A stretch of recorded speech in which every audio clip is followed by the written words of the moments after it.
Well, the alarming rate of illegal migration by Nigerian youth has assumed a global dimension, with the Catholic organization joining the crusade to stem the tide. The Catholic Church has now organized a national conference on irregular migration to sort solutions to the global issue.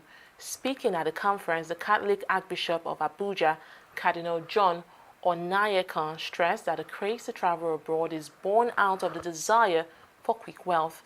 He's now urging the Nigerian government to make the country more habitable and dignifying to all citizens to help reduce the number of people migrating illegally.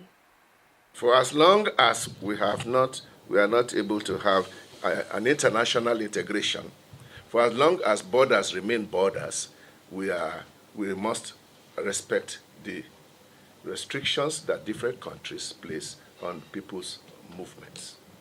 Then normally, these restrictions are supposed to be in line with national interests, which means that we let you in if you're coming here is going to help us, but we won't let you in if you're coming here is going to be a burden. This with illegal migration, no longer considering the migrant as the criminal, but rather as victims to be protected. No longer consider them as criminals, but rather as victims. Since most of them either left because they didn't know what they were going for, or they didn't even go willingly, they were forced into it, and so on. The moment the church, NGOs, and other people can convince civil authorities that we should treat migrants who are in difficulties as victims and not as criminals, a lot of things change.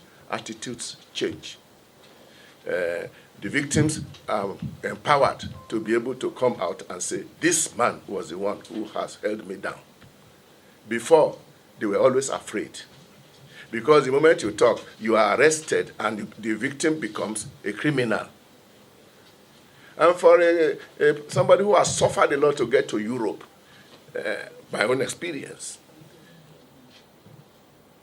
for them, the greatest punishment is to say, we are putting you on the plane tomorrow to go back to Nigeria. And so they don't want to go anywhere near the law enforcement agencies, even if they are going to help you out. So the matter needs to be looked at more globally